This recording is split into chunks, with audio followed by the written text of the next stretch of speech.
Welcome, everyone, to the Roasted Snow Horror Show. I am your host, Ryan Rosted. Everybody thinks my last name is Roasted. With me is Chris Snow, the Snowman, Viagra pill with a face, sexual tyrannosaurus, all that good stuff.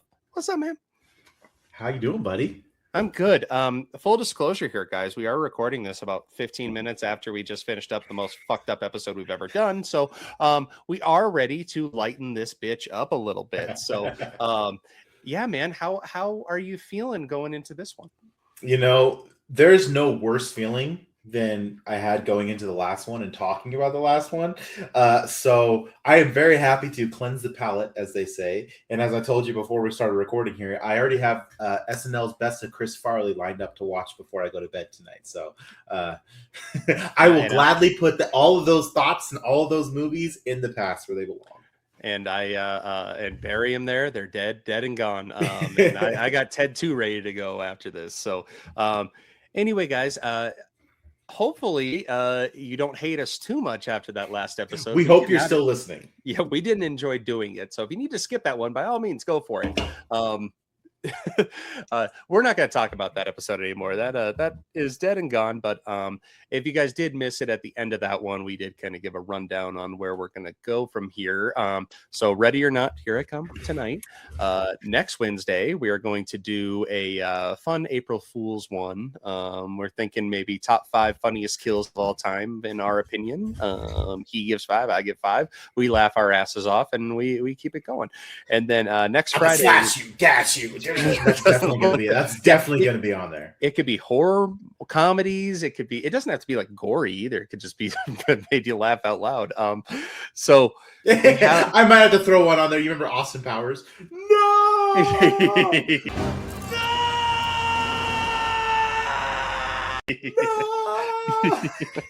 Or Deadpool with the Zambonis. Like, I'm going to kill you in 10 minutes.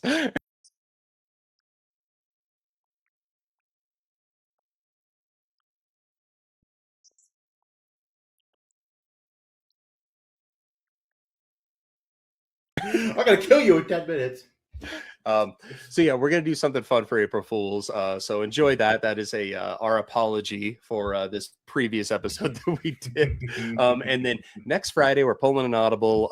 Not doing a theatrical release, but we are doing The Mortuary's Assistant, which will be streaming on Shudder today. Actually, if we're releasing this on a Friday, it'll be available. So watch it and then come hear our take on it after the fact. And really then we'll get back.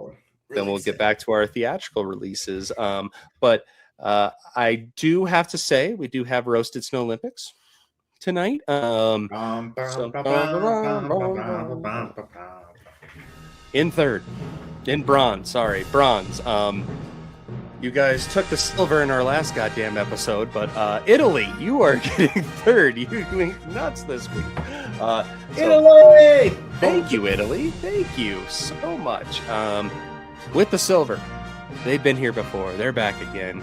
Australia, mate.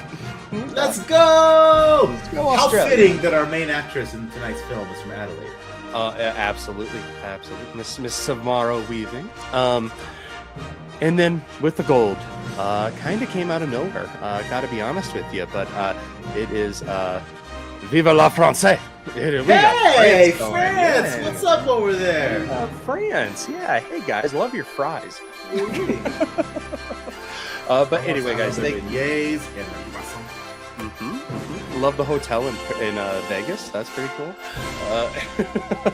But be there in a few months. I'm gonna be there in 2 weeks. So. Hey. Anyway, guys, thank you for your support. Regardless of what fucked up shit we put out there, tonight is fucked up in a fun way.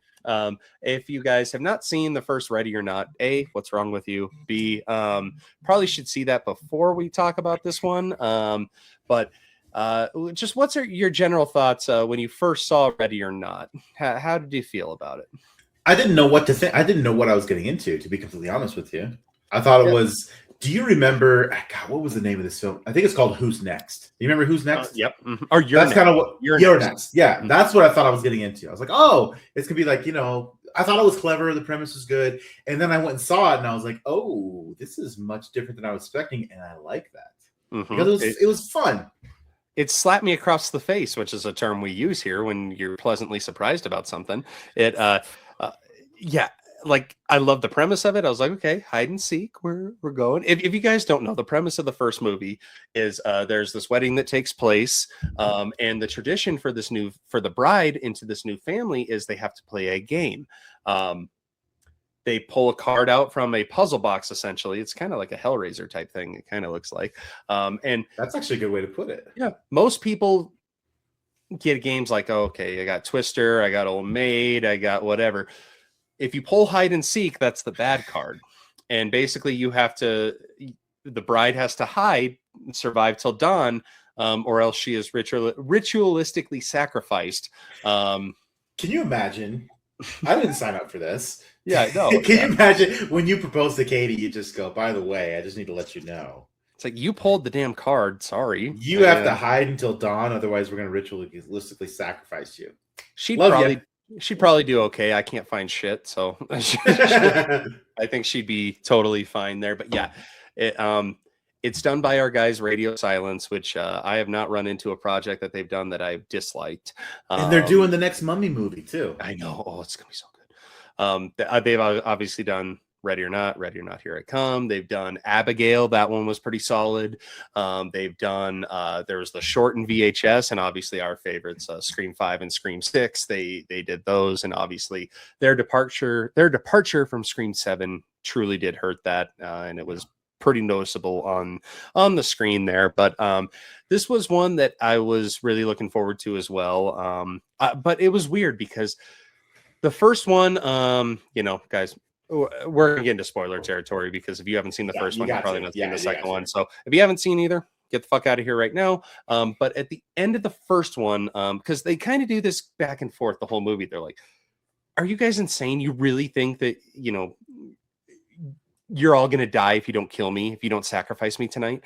And the reason they're doing this is because the reason their family runs like this gaming conglomerate. They're super successful. They board games. Yeah. Super rich.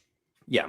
And they think the reason this happened was because they met this guy, Mr. Labeo. I'm going to get these names wrong. Dude, I can't keep track of. There are so many names. Because they're the Ladomas family, I think. And Mr. Labeo, was a guy that said, hey, I'll give you all the fortune here. You just have to, that's where the tradition comes. Like, you have to play these games. If you play hide and seek, then that means you have to sacrifice someone to me, or else bad stuff will happen to your family. So basically the whole movie happens. There's some treachery involved. Obviously, Samara Weaving plays the bride, plays Grace. You can tell she's pissed the whole time, because she's like, what? I didn't sign up for this. Right. And fighting for her life. And turns out that her husband is actually a piece of shit. But dawn comes and they're like, nothing's happening. Then all of a sudden, boom, they just keep exploding into blood blister puddles. And it's hilarious. The first time I saw that, that might make it on our funniest kills list.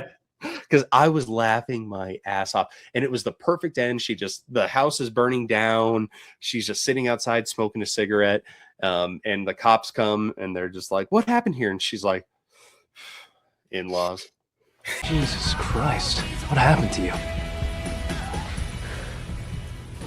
In-laws. Perfect ending. So then when I saw that they were doing Ready or Not 2, I was like, okay, we'll see where this goes. And the trailers they were kind of weird, because in this one, the basic. Well, you're asking yourself what could possibly be happening next, because all the in-laws died, like the whole family died. Yeah. And the spoiler free on this one, the premise on this one is it takes place immediately after the first one. Literally, the last scene. And basically, it because she survived hide and seek, it basically puts into play this new game where, again, it's hide and seek again. She has to survive, but it's these different families trying to kill her, and whoever kills her and is able to sacrifice her, their family basically runs the world. Which I thought was a weird premise to start. Elijah Wood's in there. He's the lawyer. He's a lawyer representing the family. They control everything. So It did bring a couple different dynamics to it. We'll get into what we liked, what we didn't like, kind of where it stacks up on things. Did you have any final thoughts before we get into spoiler zone? I will say I am learning to like Samara Weaving more and more. Dude, I liked her in the first one. She's the niece of Hugo Weaving, Agent Smith himself, Megatron himself. Like, yeah, she's not only is she gorgeous, she's really pretty, but I think she's fantastic. She's great in the films.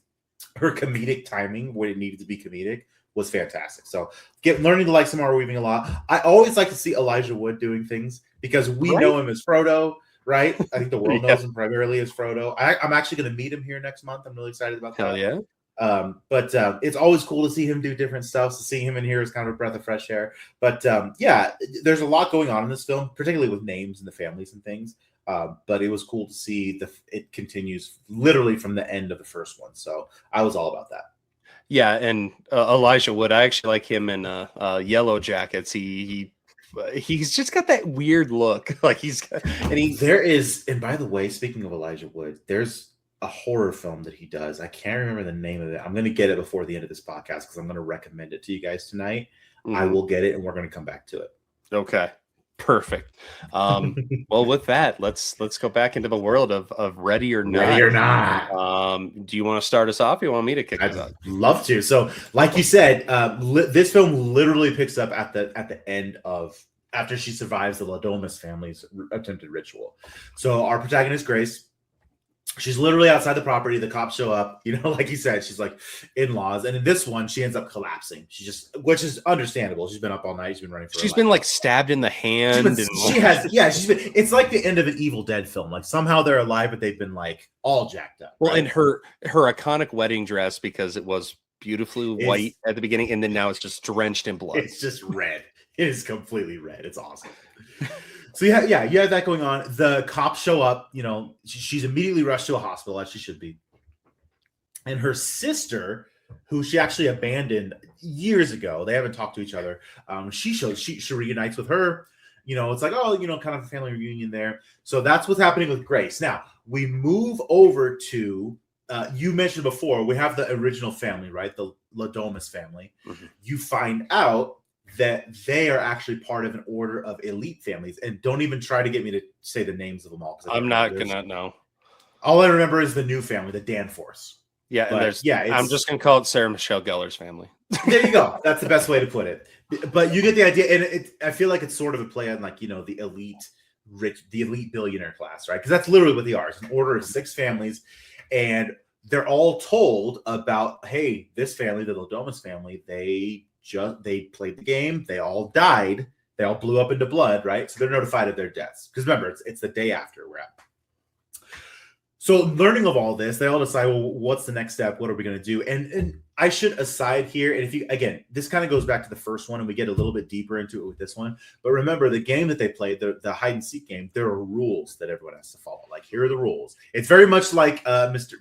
Randy Meek's rules for horror films. Like, there are rules you have to follow. And they decide, well, the next step is we have to play another game. So they all reunite at the Danforth, Sarah Michelle Gellar's family. Well, and they say the ball is in play. The ball's in play. I forgot about that. The ball is in play because the patriarch of the Danfords, he's not looking too hot on his his sick bed. Yeah, and can I say a small aside? Played by the fantastic Paul Cronenberg. Mm-hmm. Yep, I saw that name. I saw the name pop up in the because I think they mentioned it. David Cronenberg. I said David Cronenberg. Paul Verhoeven. But they show his name pop up, and I was like, "Fucking really?" Cronenberg himself. He's like the father, the master of body horror films. Mm-hmm. So they all decide. So they all show up at the Danforth complex, and again, I can't think of all the members' names, so it's just members from all the families. And you find out that prior to their arrival, prior to everyone showing up, Sarah Michelle gellar and her brother Titus kill David Cronenberg. His name's Chester. I do remember because he said, this has to be done. Yeah, he's kind of sitting. He's kind of the patriarch. He's like, what is it? The high chair. The seat at the high table. I don't know. The high seat. Yeah, the high seat. The high seat of the council. His father is by this guy, and like you said, he's not doing that well. So they actually conspire. They kill him. Ursula and Titus kill him. And their plan is, with them killing him, the rules are that they can enter the game themselves. Because And somebody now, has to, each somebody member of from the each family family. has to have, which, you come to learn that, yes, the next in line basically has to play unless they give that power to somebody else. And it's like, why didn't Cronenberg just give the power to his kids? That's what I'm saying. It's like, why are you and holding on to this thing? Yeah, and Like Mitch McConnell, why are you holding on? Just let go. Yeah, he even said, well, why? He even said, he's like, this has to be done. It's like, you could just sign everything over to them, and then they can play anyway. But neither here nor there. Keep going. That's Well, one. I was about to turn it over to you because after they Okay. kill Chester, and they basically take his place in the game, we switch back to Grace at the hospital, and some things are happening to her there. So Grace is at the hospital. Her sister Faith. They have this back and forth because, obviously, if he's in touch, yeah. And movies do this where they need a plot device for a sequel, and turns out this one is, hey, she has a long lost sister because in the first movie she didn't have any family, blah blah blah. And she's trying to explain this to Faith while she's in the hospital, and Faith is just like, okay, whatever, I'm just here because I'm your emergency contact and you never changed it. And she says, I lived in New York and I saw you with your fiance, and didn't say anything because I didn't want to. But this detective is there, and he basically is like, because she's handcuffed to the hospital bed. Because remember, they found her in blood, and they have no way that everyone's dead at the manor. Realistically, they're like, what happened? We got to talk to you. Yeah, and he's like, basically, when you're discharged, we're gonna go, to the station. We're gonna, you're gonna give me a statement, and basically, telling her that she has to do that. They end up walking through the hospital, and meanwhile, they do this little montage of all the high seat families finding out that, hey, the ball is in play. Basically meaning that, each family has this chance to run everything now. And there's this guy, and he's doing cocaine, and he's like, oh, I'm going to do this. Turns out he's one of the high council family members. He actually goes to the hospital. And it's actually, it kind of goes 0 to 100 because the detective is walking with Grace and Faith, and is like telling him something like, hey, we're going to go down the station. He gets a knife thrown right into his neck, and he dies like that. It turns out it's Cokehead guy that's coming to find, and he even says something under his breath, and he's like, forget the rules, I'm just going to do it now. And it's like, okay, that's interesting. He basically, he fights them, he kicks their ass. It doesn't look like he's going to kill Samara Weaving. He's just going to punch her, and boom, burst into blood. So now obviously Faith, because they didn't follow the rules. Exactly, they didn't follow the rules. So, and then Elijah Wood comes up the elevator because he kind of knew what was going on. They gas him. They're able to kidnap them and bring them back to the estate. This is where you get some more exposition, and this is where I really liked Elijah Wood's character, because he is just stone-faced lawyer. He's like, I'm here to play by the rules, whether it's good, bad. You don't really know what agenda he has. He doesn't really have one. He's just, I'm here to. It's not confirmed what his role at this point is. He is the lawyer for the LaBelle family, which is basically the guy that made the deal with the with the La Domas family to give them their fortune. He's made a same type of deal with all these people. He is this spirit that kind of runs everything, and everything was left in his will, and that's why Elijah Wood is there. And basically, he says that this Cokehead guy, not only did he break the rules, but that means his whole bloodline is toast now too. And after that guy blows up and they kidnap them, they show this couple getting married. And I thought it was a really big missed opportunity. I thought that was going to be members of his family, and they just explode during the. They never show what happens to his family, and that pissed me off so much because I wanted to see that. I thought it'd be hysterical. But so basically, not only do you doom you doom your the rest of your whole bloodline too. It's very intense rules. Basically, they explain to Grace, they're just like, look at, Unfortunately, you survived that, but unfortunately now you are going to be subject to hide and seek. This new version, they go through the rules about how they have to use a weapon that was in style when their family first made the deal with Mr. LaBelle. And I know Chris knows me, so what weapon would I use in this? Well, would it have to do maybe a hockey stick? No. No? I'm thinking combat days. I'm thinking back when I was World War II. Ooh, I wonder if it would be perhaps a sharp spade or a shovel. It would be a shovel. So, unfortunately, no shovels in this movie, but yeah, there is a keyboard, so that's cool. There is a keyboard. And obviously, and they say now you cannot kill another family member, a member of a different family on purpose or by accident, or else their entire bloodline is fucked. And this comes into play a little bit later. Yes. Hint, foreshadowing. And each player has brought along, like, one guy brings his brother, another one brings his daughter, his wife, or not his wife, this one chick brings her son. Like, there are more people than just those that are playing. If somebody does get killed, in the unlikely event that one of the members gets killed, then the very next one in line has to take their place, has to play. If you don't play, that dooms everybody. Well, and did we mention what's at stake for the winner?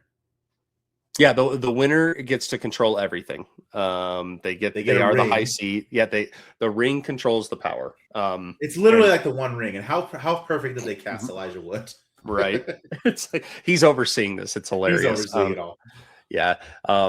And at the beginning, when you see Cronenberg, literally he's watching like CNN, and it's like, oh, these two countries are at war, and he just picks up the phone and he's like, initiate the ceasefire, and then 5 seconds later on the TV they're like, breaking news. So literally you get they the control idea everything. Yeah, who's in the high seat? They're the Hefe. Yeah, they head of the Illuminati, as you will. They control the police, the news, everything. So all of these families want it hardcore, but obviously they can't take each other out. So they end up dropping Faith and Grace. They're handcuffed together onto the ninth green or something. Well, we should tell them that's how because Grace wasn't going to play. She's like, I don't. Right. They force her into the game by putting her sister's life at stake. Yeah, which they were going to do this without her sister anyway, but they're just like, oh, hey, here's some leverage. Sweet. Yeah. So yeah, now they have someone that's going to slow her down, and they say things. They're like, they're not even going to get off the green. This is going to be over in 5 minutes. It's going to be done. It's going to be nice and quick. Mm-hmm. It's very like Hunger Games-esque. They're like watching it in their room, and so well, let's see. So then it starts. They all have their weapon. One guy wears a mask. Like, they all have their little thing here. While Grace and Faith are trying to escape the green, one of the High Council members that's hunting her actually has a drone and is flying it over the green and says, listen, like, there's a way out of this. I found a loophole. And you're like, all right, you're full of shit, whatever. Drone gets shot out of the air. Oh, God. What the fuck, Richard? So then this chase scene happens. They're able to escape the green. They're able to escape a lot of this. And you get the sense that obviously the favorites here are Sarah Michelle Gellar, Ursula, they're clearly plotting, right? Her brother Titus, because they each have golf carts when they're going to get going, and Titus didn't put the keys in the golf carts to anyone else's keys, so he's already cheating right off the bat, which apparently is fine with Mr. LaBelle, I guess. He can control all this other shit, but oh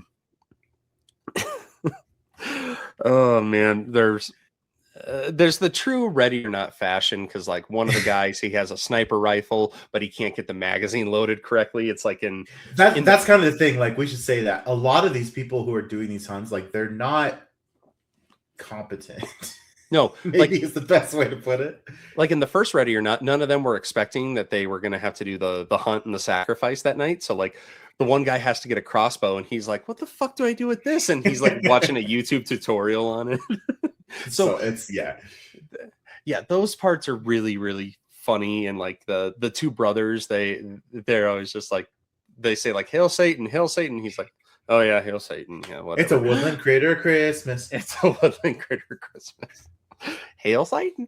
So yeah, there's all these like random things that happen, like I'm trying to think of all the other shit that goes well wrong. The first death, right? The freaking Virage in the washing machine. Oh yeah. So there's a chase scene, and it's at this resort. It's like a golf course, it's a wedding venue, Very it's a hotel, big property, yeah. And so one of the brothers, he is able to track them down into like the big industrial laundry room. And they're able to set a trap for him, and they shove him into one of the washers, and they put it on sanitize. And you don't see a lot, but you hear him like screaming this and that, his hands like on the door, and then they're just it's like an industrial size, you know. It's huge. And then Faith looks at Grace and goes, what if he has a phone? And you see Grace, she doesn't want to turn it off. Finally, she turns it off, and you're like, oh, is he okay? Spoiler alert, he's not okay. No, he's not okay. His like face is like melted off, and it's disgusting because they're like trying to find the phone in the glop in the soup. Right. Yeah. Soup is a really good way to put it. They end up finding a phone. They're able to call the police, except for it is Ursula on the line pretending to be the police. Or 911. Yeah, whatever. Yeah, the operator, I guess you could say. So then they go and make their way back to the lobby, and they kind of chill there for a second. And the lady that said that there was a loophole actually finds them, and she has like a katana, like a huge sword. Well, her name actually, remember, it's Chen Jing. Right. I'm not going to remember any of the names. So I didn't remember Ursula and Titus until you said something. It was just going to be Sarah Michelle Gellar and her brother. But so she finds them in this room, and she goes, look, I don't want to kill you. I don't want to kill you. There is a way out of this. And she explains that there is a loophole that if Grace marries into the high family, then they automatically get the seat, and the gang would be over immediately. The hunt is called off, all that. They're like, how do we believe you? And she's like, no, you don't. And her son, he's just like on his Switch the whole time. Like he's not a husband material, but even this mom is just like, look at, like, it's just a paper transaction. You still live your own life, but we all get out of this. And so Faith is like, what the fuck? Do it. Like, you get married. Like, what are you doing? And then Grace basically can't come to terms with it. She's like, no, I can't be a part of this conspiracy cult where we have to kill innocent people. So then the guy with the sniper rifle actually comes in too. There's this big scuffle, and they're fighting for the katana, and in turn they end up killing the guy that had the sniper accidentally. So the mom that wanted the to whole find Wan the loophole, family. Yeah, yep. The whole Wan family. So boom, she explodes in blood. And then it's a really funny scene, because then they go back to the control room where everybody's watching on the TV, and it's like there's a cousin of the because he knows what's coming, and the guy is just sitting there on his Switch, and he's like, "What?" Boom, explodes. So One family's like, out. yep, that don't fuck with the blood. Mm-hmm. And actually, the sniper rifle guy, his daughter is there, and she was actually engaged to the guy from Ready or Not 1 that Grace ended up marrying. So she's got like this vendetta against her. She wants a shot at her hardcore. She's like, you stolen from me, blah blah blah. And she's like, he didn't love you. A, B, like, I was so sick of that family. So she enters the game. Oh man, this next scene is one of my favorites in the movie. It's when, at least I hope I'm not jumping around too much, but the daughter, the ex-fiance, is on a warpath to find Grace, and so she's able to track down Grace, and they fight it out. But I think it's Grace has pepper spray, and she sprays the ex-fiance, and then it gets turned around on her, so they pepper sprayed, and it's a really funny scene where they both can't see where they're going. They're both just like swinging wildly. Well, it reminds me of, did you ever watch Community? Oh yeah. Where she's running after someone. She's like, he's attacking me, and she's running after him, spraying the pepper spray, but she runs into her own cloud of pepper spray. Right. It's a meme. She's like, ah! Stop or I'll shoot! I said stop!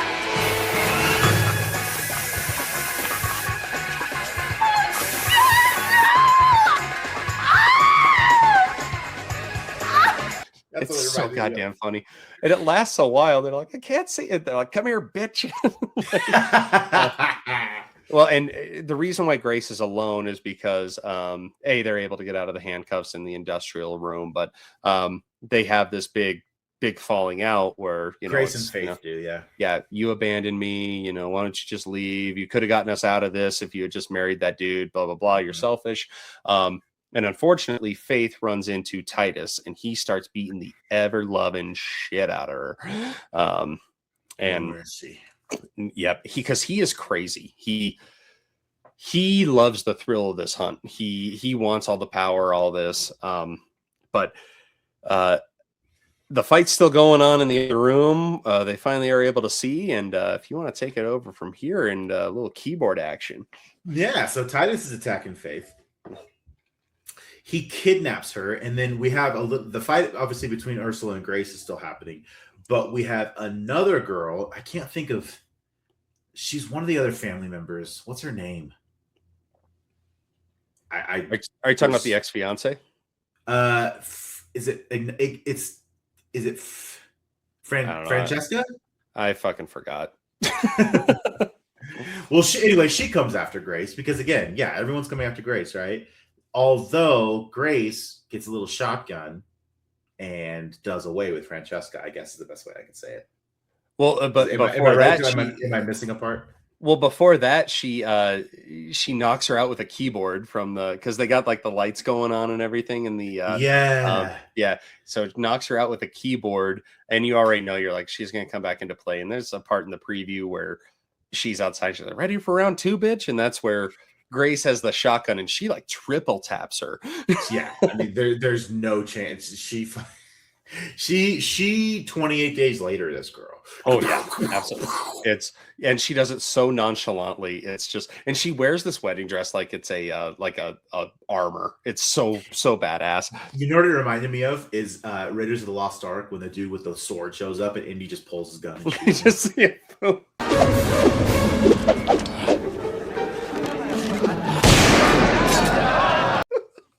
yeah, it's so funny because all these people will just eat it in the funniest way.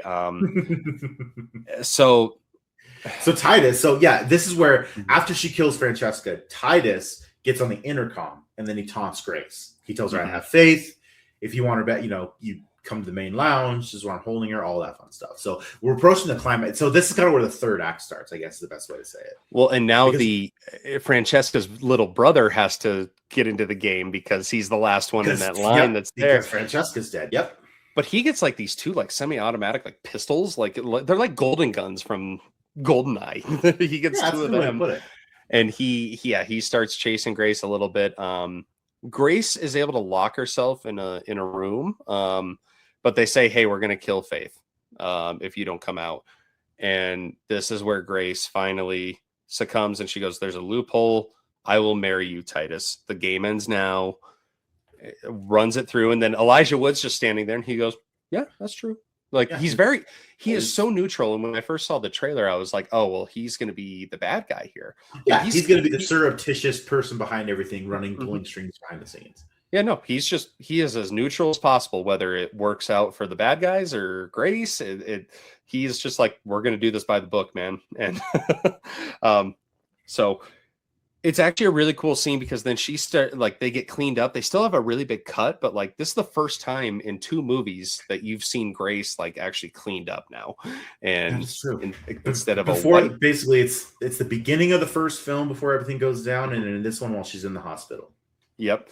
And then she gets put into this black wedding dress because these are Satanists. They hail Satan. They made a blood pact at the beginning.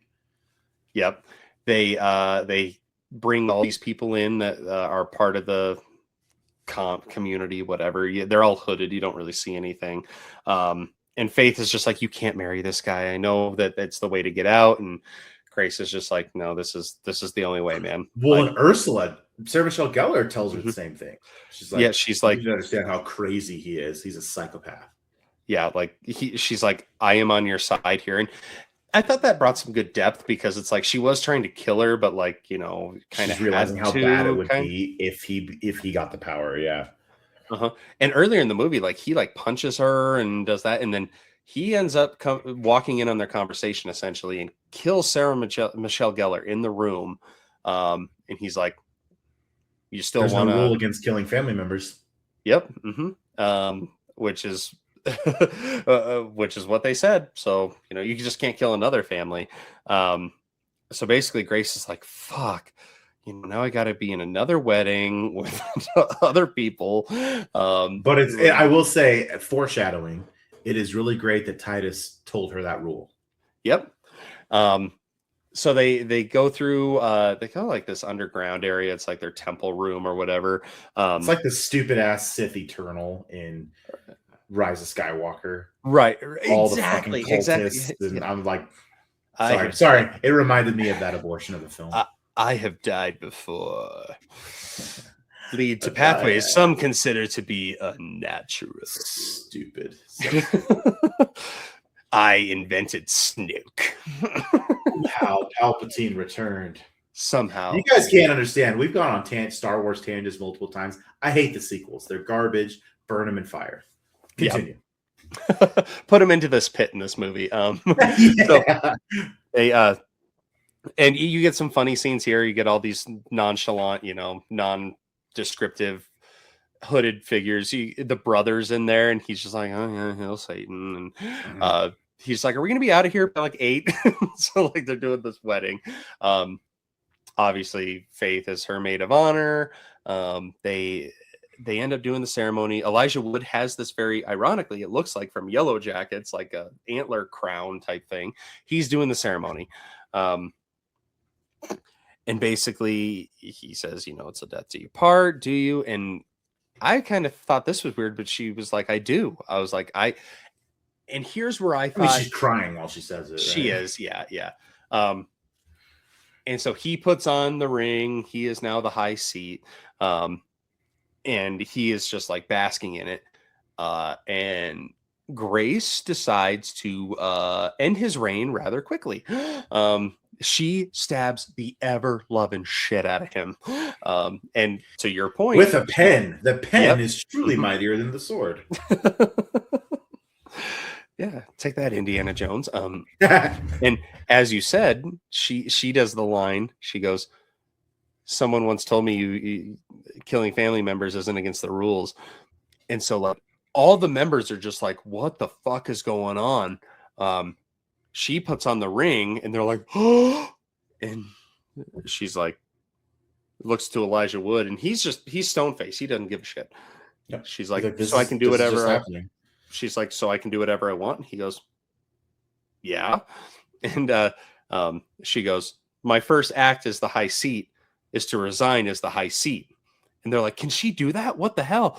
And Elijah Wood's like, yeah, I mean, no one's ever done it. And the verbiage is very loose on this, but yeah, you can do that. And so she throws the ring down into the pit. By the way, the pit is full of like rotten, decomposing corpses. Yes, and because Titus falls into it and he gets impaled because there's also like sharp shit. I don't know. It's almost like the pit in Mortal Kombat where if you uppercut them off of that balcony, off of the bridge, they fall down and hit the spikes. Fatality. That's what it reminded me of. Fatality. Yeah. Mm-hmm. Insert fatality here.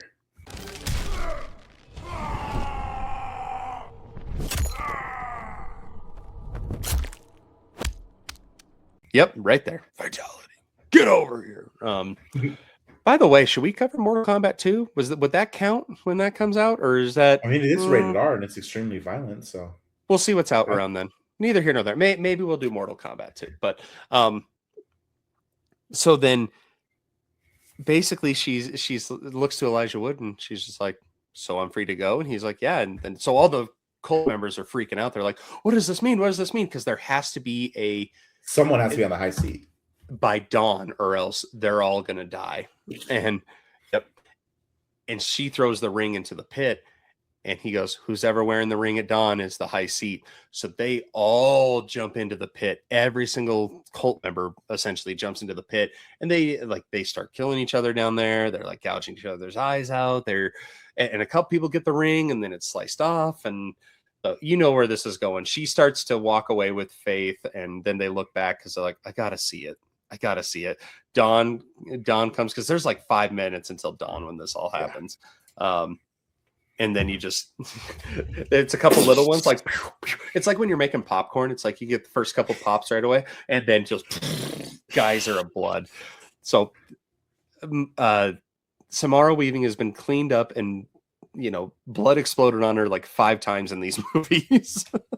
And, but this is where I thought it would have been cool is when she married into that family, is that since they were close to Dawn, if she had to play hide and seek again. And since it's close to dawn, I thought she was going to be like, you didn't find me. Boom, dies. That would be pretty cool. I thought that would have been a fun twist. But they leave, they have their fun little conversation. And, Faith is like, so how many times do you get married this week? Yeah, right. Because you guys remember just the day before she had married the other guy, or she's fiancé to the other guy. And, Elijah Wood is he's just there. He's the dude. He's like, huh, that's neat how that happened. And I believe the movie ends there. There's no end credits. There's no nothing after. She just promises Faith that she'll never leave her again. Yep. She's like, you're going to get annoyed at me now. So that is Ready or Not 2. Here I Come. Obviously, there's not a bad radio silence film. This is a good damn time. But as it goes to the first one, I guess, and it's not even this movie's fault, is that I just wasn't surprised by it because, you can only have so many people blow up in a burst of blood. Because when that first happened in the first movie, I was like, holy shit.